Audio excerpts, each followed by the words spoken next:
Bonjour, I am Jacques Tuesday. Welcome to Tuesday Tips.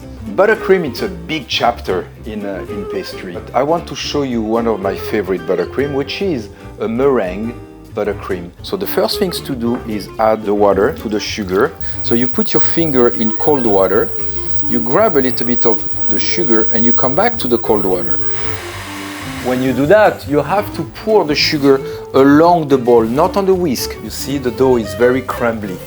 And that's exactly what you want. Today I want to show you how to make what we call in French a genoise, which is a cake. 190 grams of sugar, 190 grams of cake flour, and about 50 grams, couple ounces of butter. Now I'm going to mix that on my stand mixer.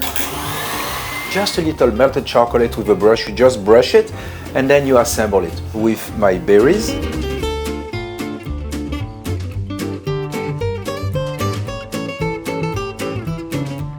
Berry tart à la Jacques.